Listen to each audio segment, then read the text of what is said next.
Do you think I like every night that I'm reading, to study, to learn, to master something, that I can share it with you?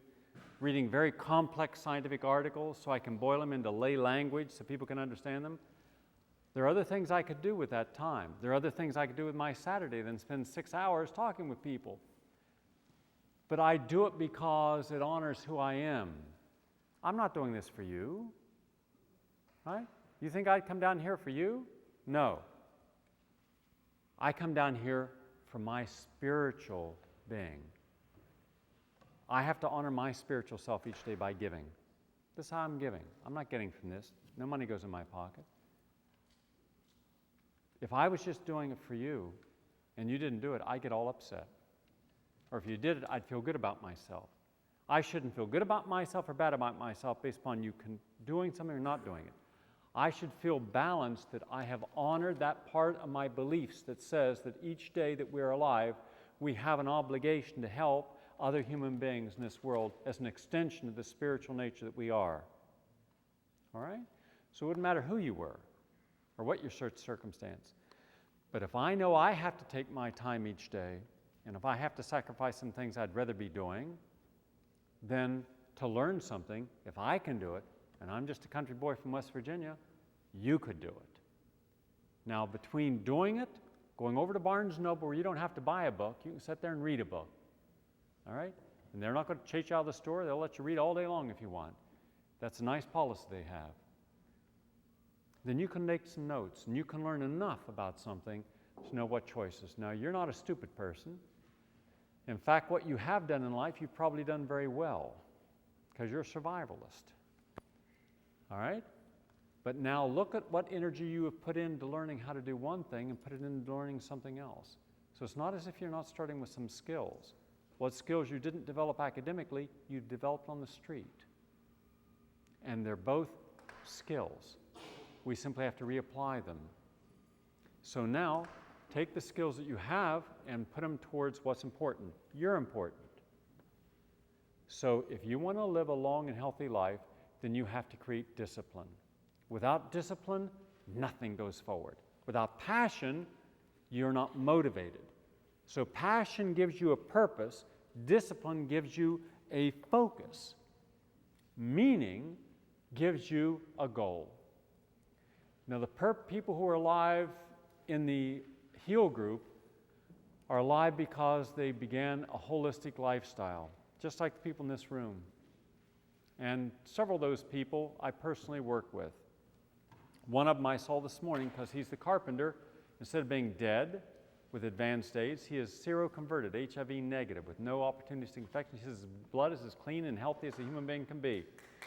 But it took 13 months of working on that every day, watching him sit over at the office getting IV drips for 3 hours of vitamin C, watching him go through that time. Now, he had to make a sacrifice to do that, but he did it, and he got the benefit of it. Remember, there's a reward for every single day that you do something right.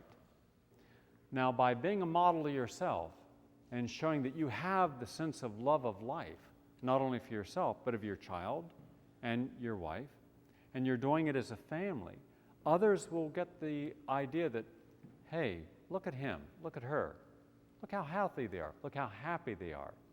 Your happiness and joy represents a light that shines out. People who are out there confused, angry, living a very boring existence, not knowing why they're alive, those people are in the cold, they're in the dark, and they're going to be drawn to you. Now, here's what's interesting. When people are drawn to someone who's happy and balanced, making changes, they don't realize at a certain point it's no longer an effort. For me to get up today and go out to the park and run 8 miles and go on Versa Climber and work out on the Versa Climber and sit and write and answer about 100 people's letters and then to come down here and do this, this is absolutely effortless for me, because I'm not willing to make a wrong choice, because I recognize the significance of choices. And I'll make a choice. That does not mean that all my choices are pain-free or hassle-free. Frequently, because of what I choose in my life and what I will refuse in my life, it causes major hassles. when I'm not willing to do business with someone because I find them, their ethics or their way of doing business not one I would accept, that creates a hassle. But I'm still able to go to bed at night knowing I haven't compromised my basic principles of self. So when you wake up one day and you realize, I don't have all the conflicts because there's no deception, there's no lies, there's no cheating, and none of my friends have I ever betrayed. I'm not living with these issues. These are the issues that tear people up. I'm not having to wonder, should I take this job because it's more money, though I won't like it? Should I live here even though it's too expensive? But maybe people think I'm okay because I can live here. I don't think about any of that stuff because it would be a conflict choice. I don't engage conflict choices because there's always going to be a negative energy that comes with it. If I knew, for instance, that I could have sex, and as a single, healthy man, only one of two left in New York, if I knew that there was going to be a hassle with it, I'd say no. It wouldn't be worth it. Wouldn't be worth it. And think how many times people have said, well, okay, and didn't want to believe that there was going to be a hassle in being with someone, and then you got the hassle. Just like in having someone, because at that point in your life you are where you are and they're where they're at, and the two of you are sharing something that interpersonal needs, but one of you is going to grow. And when one of you grows, the initial needs that brought you together are now what separate you. Now you're trying to stay in a relationship where one person's needs are here and another person's here. You're living at this level, they're living at this level. You can't stay that way because now you don't have a life, you have a relationship that gets all your time and energy instead of a life that gets your time and energy. So that's why if you're going to be at a place, realize that life is passages, and you got to understand where you're at in that passage and who you should be with in that passage. So you shouldn't really be trying to influence everybody else around you. You should be working with you and your family only.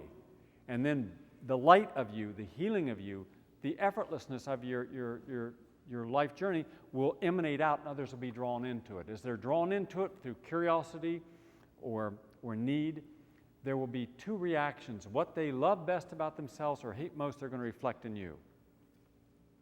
So even you'll be the scorn of some and the hope of others. But you're neither. Don't forget that. You're just you. That's their issue, not yours. If they want to know something, share it. But you can't force people into a way of life. That's why I'm not a big believer in being a proselytizer. I believe in just being an example of health and humility and joy and openness and self-confidence, which is not ego. A person that's an egotist feels they're the only one who can do something and no one else can. And a person with confidence is not afraid to do things because they're not going to beat up on themselves if they don't do it right, because they've learned something even for what they've done wrong, and they grow from it. So there's joy in all things. And they're not going to suffer the scars, the remorse. They're going to go forward and look at, all right, I did something. I didn't do it the way I should have, but I learned what not to do. So it's a plus. So that's how you have to look at these things. So that's the purpose. And then you're going to find out you're not going to be thinking about diet or exercise again. You're just going to do it. It's the right thing to do, like brushing your teeth. You're going to do it. Taking a shower, you're going to do it because it allows you to do everything else better. I never think about my diet. I never think about exercising. I never think about prayer, meditation. I never think about being kind to people. I just do it, You don't have to think, well, should I stop and help the person? No, I shouldn't. No, you just do it, right? Do you understand what I'm saying? It's just the natural process of being in balance. There is no effort at the center of your life when you're living authentically. The effort comes when you're trying to honor the old self that wanted the pizza, the conditioned self that had to have its ego paid attention to. All those other selves, that's where your conflict comes. Trying to honor two selves, the essential self and the superficial self. There's never conflict at the essential self. All conflict is at the superficial self. Because that ego can make a lot of wrong choices. And then it defends them with anger and arrogance and petulance and violence. So when you don't need to defend that ego, then you just are who you are. That's it. Get back to where you are. And in the moment, and this is what's crucial, this is our final thought before we finish today, in the moment is not where the stress of life is.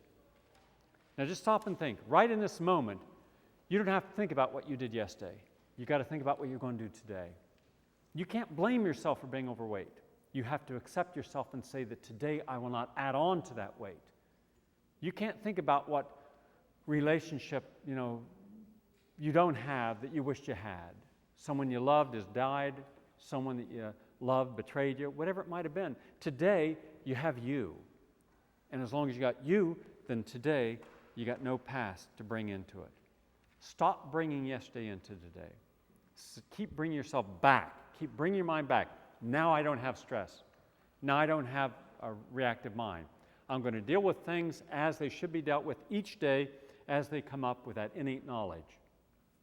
And then watch all that stress just seep away, because you're not going to be using old responses to new situations. You won't bring bias, bigotry, sexism, racism, insecurity, fear. You won't bring any of that into today, because you don't need it today. You just need you, the essential self. You can handle anything if you allow yourself to be in the moment and be now. Okay? That's it for today.